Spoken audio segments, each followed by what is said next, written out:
tuần tự. Nó phụ thuộc vào cái mục tiêu nghiên cứu của bạn. And explanatory. Một cái mục tiêu thứ nhất là cái thiết kế khám phá. Cái thứ hai là thiết kế diễn giải. Here, in an exploratory design, you may actually have a different qualitative sample from your quantitative sample. Như vậy trong cái thiết kế khám phá này ấy, thì cái mẫu nghiên cứu có thể khác. Because the purpose of this exploratory design is to help you refine the quantitative study that you're going to do. Bởi vì trong cái nghiên cứu khám phá này, nó giúp câu hỏi của bạn là cái mục tiêu này là để giúp cho bạn nhận diện ra những cái mẫu mà bạn sẽ đi phân tích thiên về định tính. So here's an example of a sequential exploratory. Đây là ví dụ về một cái thiết kế khám phá tuần tự. You collect qualitative data first. Đầu tiên bạn sẽ thu thập dữ liệu định tính trước To inform. để chuẩn bị. To inform the quantitative data collection. For example, to develop your instruments. Và khi bạn thu thập dữ liệu định tính này để chuẩn bị cho cái việc xây dựng những cái dữ liệu thu thập data, dữ liệu định lượng của bạn sau này. So use the qualitative result to develop questionnaire items for use in a large scale survey. Ví dụ trong trường hợp này bạn sẽ sử dụng những kết quả nghiên cứu định tính để xây dựng nên một cái bảng hỏi dùng cho cái việc điều tra giáo viên và học sinh. And contrast with a sequential explanatory design. Ngược với đó là thiết kế giảng giải tuần tự. And here you're collecting the quantitative first. Bạn sẽ thu thập dữ liệu định lượng trước. And then selecting a set of cases. Sau đó bạn sẽ chọn một số các trường hợp. In order to understand the results. I'll give you an example here. We did a ví dụ như sau. Study in the state of Hawaii. Tôi đã thực hiện một nghiên cứu ở tiểu bang Hawaii. With her former teacher. And data were collected from 200 schools. Cái dữ liệu này chúng tôi thu nhập từ 200 trường học. And out of the 200 schools, we identified 20 that were particularly high performing in the area we were interested in. Thì chúng tôi chọn ra 20 trường mà gọi là trong số đứng đầu trong trường còn lại. So we have the general study. Chúng ta có những cái kết quả chung. Which give us certain results. Đưa ra những cái kết quả từ những cái định lượng này, kết quả định lượng này. And then using certain criteria, not random. Chúng ta không chọn ngẫu nhiên nữa, mà chúng ta sẽ chọn những cái tiêu chí cụ thể. Yeah, I don't know, cluster sample. Chọn mẫu. Yeah. So, but with a rationale for what we were looking for. Theo những cái tiêu chuẩn mà chúng tôi đặt ra.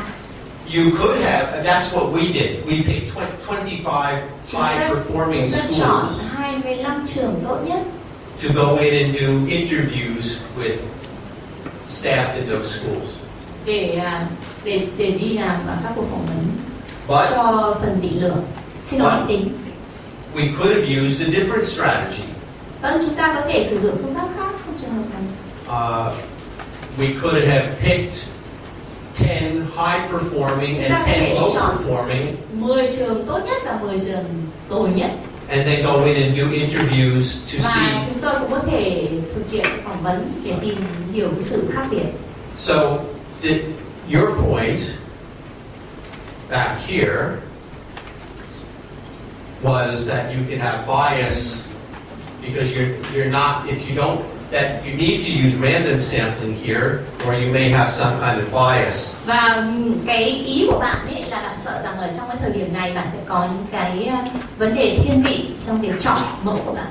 But here, not so likely that we would use random sampling. Nhưng trong trường hợp này thì chúng tôi có mục tiêu chọn mẫu của mình. We would use what we call purposive sampling. Và cái đấy gọi là chọn mẫu có mục tiêu, chọn mẫu có mục tiêu.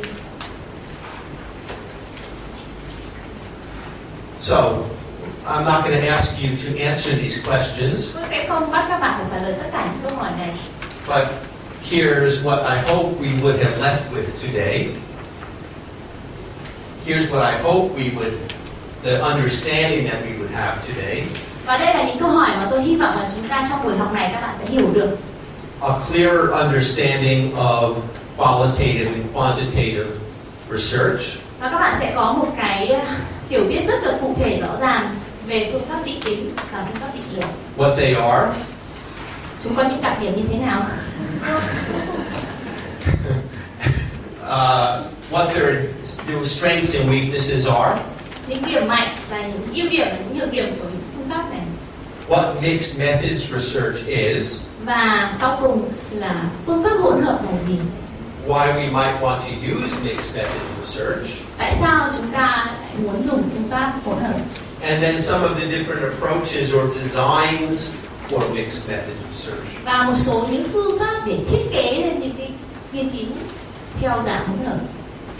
Again, I will repeat my caution from the beginning of the day. Và tất nhiên tôi sẽ lại nhắc lại những điều mà tôi đã lưu ý ngay từ buổi đầu buổi học này.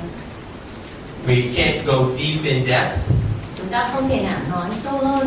But I hope that this give you kind of, for most of you, it will either be a very little bit of refresher on the thing you know, and maybe introduce something that you didn't know.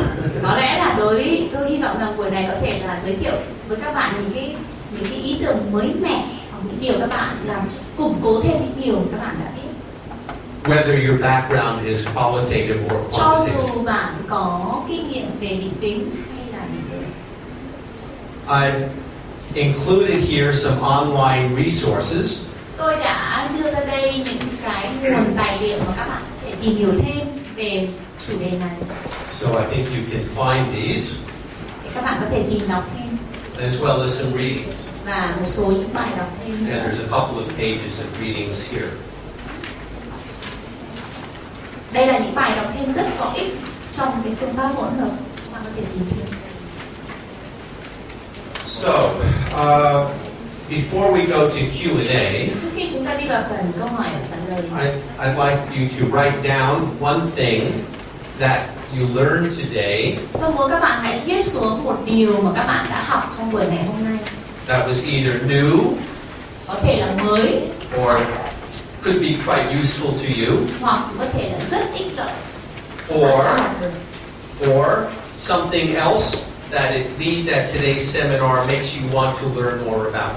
Hoặc là một điều gì đó mà từ cái buổi hội thảo này làm cho các bạn muốn học thêm nữa, tìm hiểu thêm nữa. So take a couple of minutes, please write it down. Vậy là các bạn hãy viết lại I always like people một to write điều it các down. bạn học ngày hôm nay, hoặc là một điều các bạn thấy ích lợi, hoặc là một điều các bạn muốn học thêm. Trong vòng 1 đến 2 phút ạ. Hà Nội. I ask you to write it down. Lý do thứ hai, nếu như tôi hỏi, tôi đề nghị các bạn viết ra. Then I can call on anyone in the classroom to give me an answer. Thì tôi có thể gọi bất kỳ một người nào trong lớp đưa ra câu trả lời của mình. As a teacher, Với tư cách là một giáo viên, I never want to embarrass. tôi không bao giờ My muốn làm students. cho ai bị xấu hổ, hoặc học sinh nào bị xấu hổ.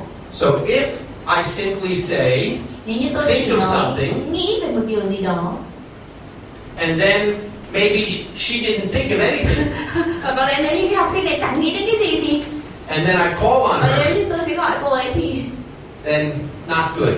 không tốt được tí nào cả. But if I've said write it down, Nếu tôi nói là viết ra, and I walk around, và tôi đi vòng quanh, and I see everyone's written something down, và tôi xem ai cũng viết ra một điều gì đó, I can call on anyone. thì tôi có thể gọi bất kỳ một người nào. Because in this case, Bởi vì trong trường hợp này, I don't ask volunteers. tôi không hỏi tình nguyện viên, I call on people. tôi gọi từng người. But I know everyone has an answer. Và tôi biết chắc rằng mỗi một người đều có câu trả lời. Okay. Teaching technique. Kỹ thuật dạy học. Okay. So, something you learned. Nào, một điều gì đó bạn học. Dạ, em hôm nay thì em rất là tâm đắc về cái phương pháp hỗn hợp. Như cô cứu hỗn hợp. Tại vì trước đây thì thường mình cứ nghĩ thì cũng giống như những cái hiểu lầm ban đầu như thế này, thì có xu hướng thiên về nghiên cứu định lượng hơn. Nó nghĩa là định tính sẽ rất là khó khăn, sẽ khó phân tích xử lý dữ liệu. I am very impressed with what I learned today about the mixed method, because I always think that it's more than like inclined to the qualitative side. Shy. Thầy, trong cái buổi học hôm nay thì em thích nhất là cái video clip về I like the video clip the most. Like what? The video clip the most. The movie. The movie, yeah. Tại vì em thấy là dạy học thì chỉ có đạt hiệu quả khi mà dựa vào cái nhu cầu và cái năng lực của học sinh. Teaching is only effective as when you focus on student motivation and practicality. So I told you that the example I picked Vậy là tôi nói với các bạn là cái ví dụ mà tôi đưa ra should create some interest, sẽ tạo ra một số những cái mối quan tâm cho các bạn. because in a way Bởi vì this is a very unusual teaching situation. đây là một cái trường hợp dạy học rất là khác biệt, không thông thường. Because everybody, different levels, Bởi vì các bạn đến từ các level khác nhau. and sociology, Nào là khoa học xã hội, medicine, nào là y tế, physics, vật lý, education. giáo So dục. very different interests Có rất nhiều những mối quan tâm khác nhau and background. và còn những cái trải nghiệm khác nhau. So as teacher, Như vậy với tư cách là giáo viên, when I planned today, khi tôi thiết kế cái bài giảng này, I try to think of one thing everyone has in common, tôi sẽ phải nghĩ đến một điều mà tất cả chúng ta đều có chung một mối quan tâm. because that at least make the example interesting. Ít nhất thì cái ví dụ này cũng thú vị đối với các bạn. Cái điều mà em thích nhất trong cái buổi ngày hôm nay tức là biết rõ hơn về hai các bạn là thiết kế thăm dò và thiết kế giải thích.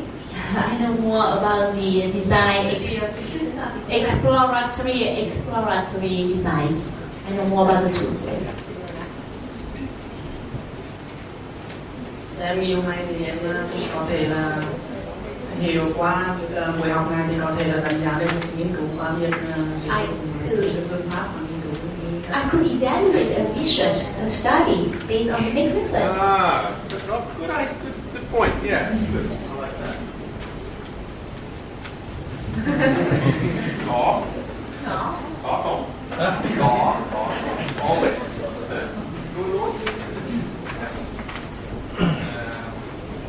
Cái này phải là việc học về Việt Nam nhưng mà tôi xin hỏi lại. I'd like to ask you a question. Get to questions in a minute. Tức là tôi thì quan tâm hơn là cái chuyện là tại sao giáo sư là dạy học lâu năm rồi nhưng mà để thiết kế bài học này là cố gắng tìm ra những cái cách mà để cho học sinh quan tâm. And you still plan the lessons so that people are interested in cái bài học learning. cái chỗ cái em cái giờ học hiệu quả nó cân bằng giữa áp lực với You still think about balancing the pressure and I told talking to someone last week. tuần trước thì tôi đã nói chuyện với một anh đó. I did workshop last week at Tuần trước tôi đi một hội thảo Đại học Mở ở Đại học Mở and on teaching. về việc dạy học. So someone said something like that to me.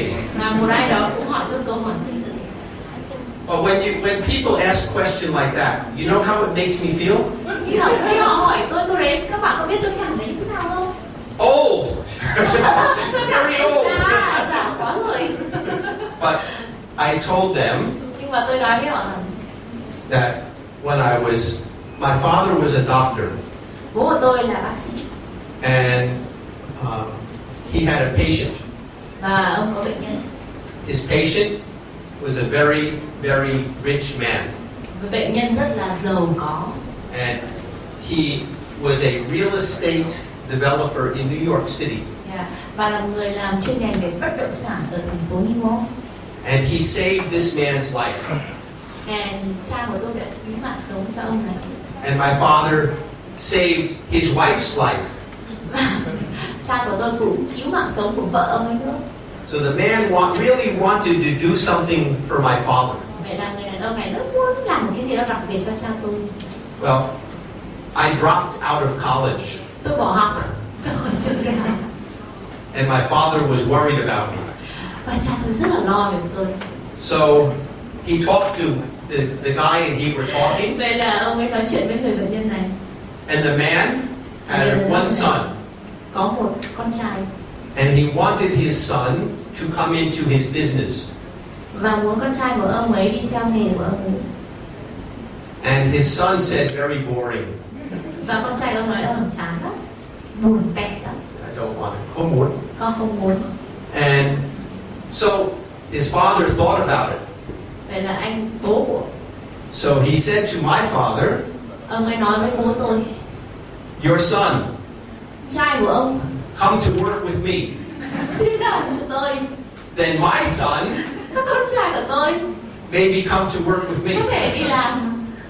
Your son, cho ông. Get very rich. Con trai của ông sẽ trở thành rất là giàu. My son, already rich. Con trai của tôi thì đã giàu sẵn rồi. So I went to interview with him. Và tôi đi phỏng vấn. And after the interview, sau buổi phỏng vấn, I went home. Tôi đi về nhà. And my father said, "What do you think?" Bố hỏi, con nghĩ thế nào? And I said, tôi nói. Đúng rồi. I said, very boring. Chán lắm. I don't want to spend my life making money. Con không muốn dành cả đời con chỉ để kiếm tiền. And I became a teacher. Và tôi trở thành giáo viên. And I never regret in my life. Và tôi không bao giờ ân hận vì điều đó. So that's why today, đó, even I come, vì sao thậm chí đến lớp học này, I come to teach here with you for free. Đến lớp học này dạy học miễn phí. And but I'm happy. Tôi rất là vui. So.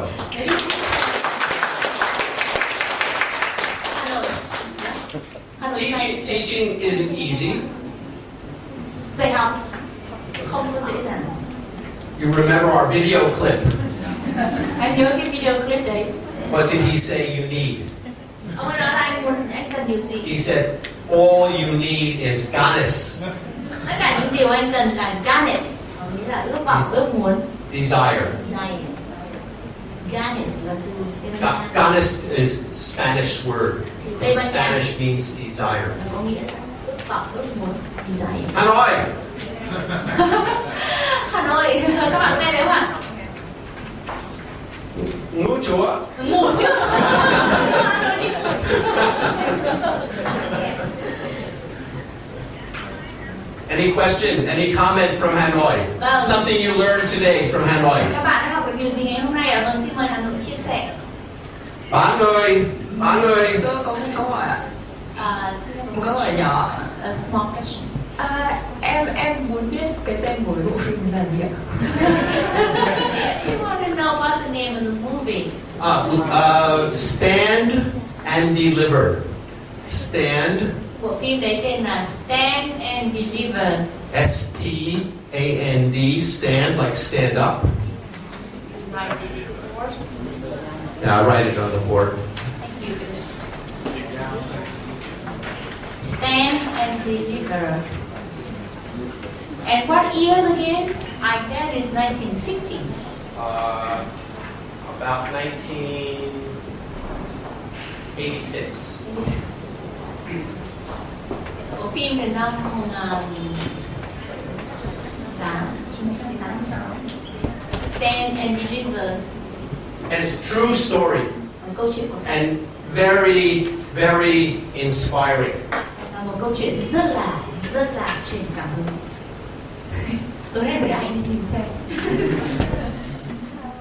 And at the end of this, I show you actually. I go back. I show you one more scene. Tôi sẽ chiếu một cảnh nữa cho các bạn xem.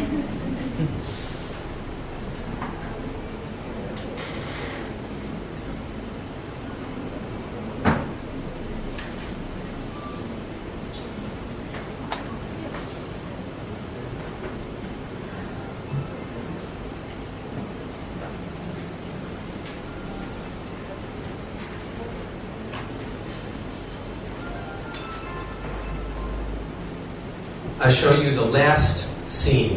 Chỉ cho các bạn cảnh cuối cùng của bộ phim. So, his students take calculus test. Khi học sinh của thầy này dự kỳ thi đại số. In fact, in another meeting that he has an argument. Ở trong một cuộc họp, ông thầy này có một cái tranh cãi. With the head of his department, the lady. Với cái bà trưởng khoa toán. Because he said, I want the students to take calculus. Bởi vì ông ấy nói rằng là tôi muốn học trò của tôi học đại số. If they can pass the calculus exam, national exam, nếu chúng có thể đỗ được kỳ thi quốc gia, they can get college credit. Chúng có thể được những cái học. But kids from this high school never go to college. Nhưng mà những trường này học sinh không bao giờ đi học đại học. But they could go to college. Nhưng ông ấy nói rằng học sinh của ông ấy có thể đi học đại học. And the head of his department và bà trưởng khoa toán said, why you want to have them take calculus? They will all fail. Thế sao anh lại muốn chúng nó học đại số? Chúng nó sẽ trượt hết cả thôi. And then they will feel worse. Và chúng nó sẽ cảm thấy rất là tồi tệ. And he said, they can learn it. Và ông ấy nói, chúng có thể học được. So, at the end, vậy là cuối cùng, his kids pass học sinh của ông đấy đỗ the test. kỳ thi này. In fact, so many of his students pass, he then had a problem. Vì có quá nhiều học sinh thi đỗ mà ông ấy có một vấn đề. Listen carefully. Nghe rất là chăm chú. Never before any student from that school passed that test. Chưa bao giờ có một học sinh nào ở cái trường này đỗ cái kỳ thi này. And then in one year, và trong một năm, 15 of his students passed the test. 15. Có 15 học sinh của ông đấy đỗ kỳ thi đấy. So, the testing service cái nơi kiểm làm ra cái bài test này in Princeton, ở Princeton, who organized the test, người đã tổ chức cái kỳ thi này, they send the people to investigate. họ gửi người đi điều tra xem vì sao học sinh của ông lại đỗ. And they accuse the students of cheating. Và họ tố cáo là học sinh của ông đã gian lận trong kỳ thi. Because they said it's impossible. Bởi vì họ nói không thể tưởng tượng được, không thể có chuyện đó. And the only way cái cách duy nhất that they can solve the problem họ có thể giải quyết được vấn đề này là is the students take the test again. học sinh lại thi lại một lần nữa. But with only 2 days to study. Chỉ có 2 ngày học thôi. And all 15 pass it again. Và tất cả 15 đứa này đã đỗ được. It tells you something about expectations. Cái điều đấy nói cho các bạn biết về kỳ vọng. So this ở đây là cảnh cuối cùng.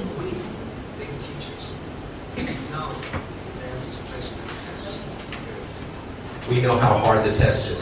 Chúng tôi biết là cái kỳ thi này khó như thế nào. Gang leader.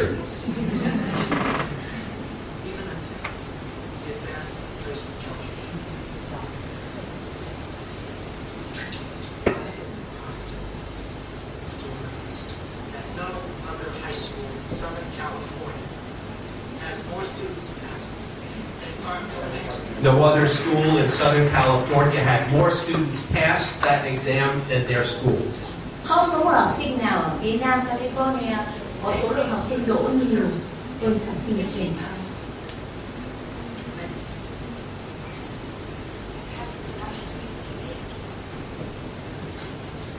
Students. Học sinh đã tiến lên và đòi phát biểu, trong khi đó ông hiệu trưởng đang phát biểu.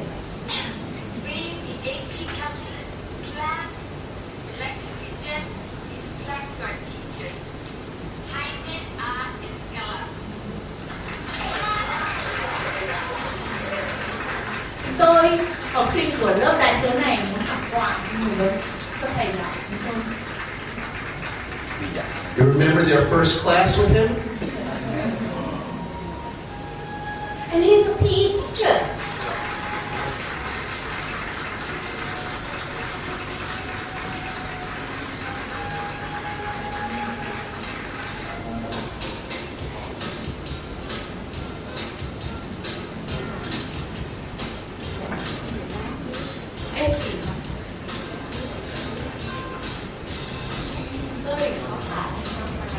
So AP thì các kỳ thi AP này vẫn còn Back up. 63. Số lượng tăng dần lên. Mỗi một năm qua thì số lượng học sinh đỗ kỳ thi này lại tăng.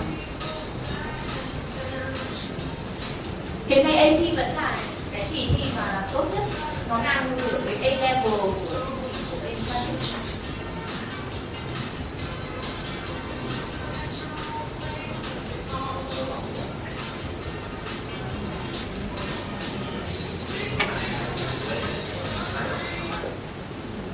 Because one teacher believed that he could do it.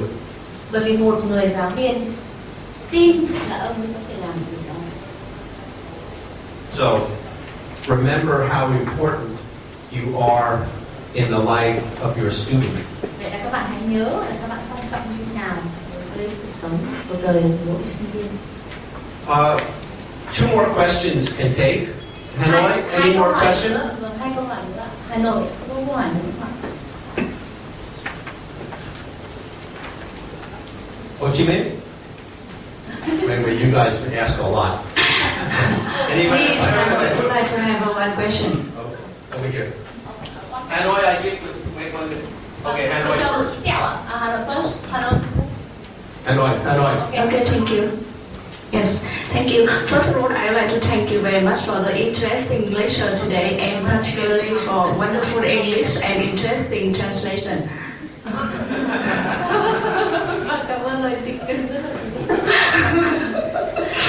Okay, I'm very impressed with your story about your career. My husband is also a medical doctor, and I hope that in the future my son will become a teacher like you. It is my passion. Okay, just for kidding, I would like to have one question for you. In a study to investigate perception of the staff in the company, the findings show that 20% of the staff said that the leader is good, and 30% said that the leader is not good and not bad so. And the rest of 50% said that he's a bad leader. So it is the mixed research. Trong một cái nghiên cứu mà chỉ ra rằng là kết quả chỉ ra rằng là 20% là cho rằng ở một cái công ty nọ thì 20% cho rằng là ông này là một lãnh đạo tốt, 30% cho rằng là bình thường và 50% cho rằng rất là tồi tệ. Thì đấy có phải là nghiên cứu hỗn hợp không ạ? That's a mixed result, but it's not mixed method.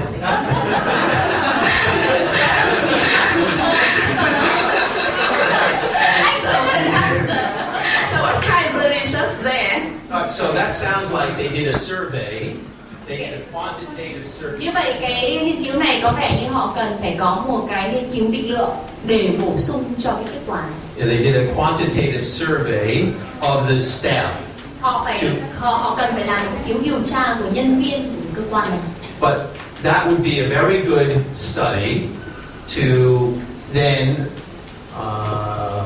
và đó sẽ là một cái nghiên cứu rất là tốt để mà to do a sequential explanatory design where you follow the quantitative with qualitative. So you could go in to do interviews with people in the company, not based, since this would be anonymous, you wouldn't know who had said good, bad or so.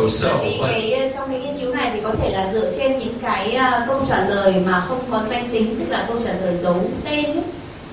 Thì bạn sẽ phải thiết kế lại một cái thiết kế nghiên cứu định lượng tuần tự, trong khi đó bạn sẽ phỏng vấn lại toàn bộ tất cả các nhân viên của cơ quan này. So it's actually a good example of where to explain why you get a quantitative result, but và đó là một cái cách mà tốt nhất để mà trả lời cho câu hỏi tại sao bạn lại có cái câu kết quả như vậy. but the qualitative study could, or qualitative finding could give you better insight into why people felt that way. Và có thể giúp cho bạn hiểu được là vì sao mọi người lại cảm thấy phải có câu trả lời như vậy. So you might then do a random sample of people, staff within the company for interviews. Và như vậy bạn có thể làm một cái mẫu ngẫu nhiên trong số các nhân viên của cơ quan phỏng vấn họ. I have a question. Like, if a study they use the first qualitative interviews for the 10 teachers, for example, and then they use a survey for the same 10 teachers to clarify the points that were in the interviews. So is that this method? Nếu như một cái nghiên cứu mà sử dụng interview phỏng vấn 10 giáo viên, sau đó lại làm phiếu khảo sát điều tra 10 giáo viên nữa, thì cái nghiên cứu đấy có thể được phương pháp hỗn hợp hay không?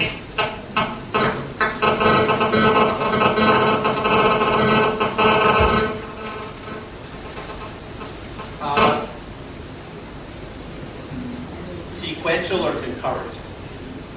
Tuần tự. Sequential. Tuần tự.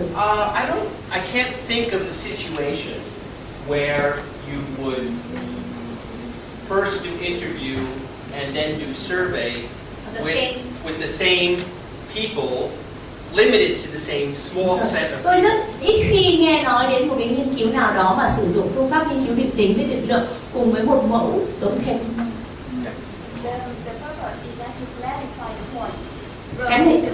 For example, in the interviews we have some points that are clear, and then we send a survey. Thay that we design a survey based on those confusing points. Yeah, and send to the same participants. Mục tiêu là để làm rõ những cái vấn đề đã hỏi ở trong cái phần phỏng vấn. Tuy nhiên cái sample đấy quá nhỏ để mà bạn nhìn thấy cái điều gì nó sơ lược. You could do that as during your questionnaire development. Yeah. Bạn có thể làm việc đấy trong lúc mà phát triển cái mẫu bảng hỏi của bạn. So I'm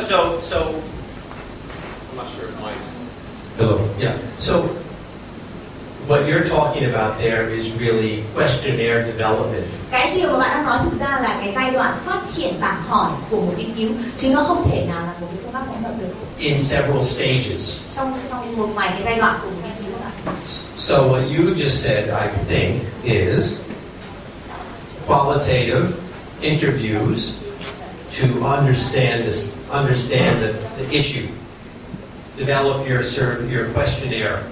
Give the questionnaire to those people.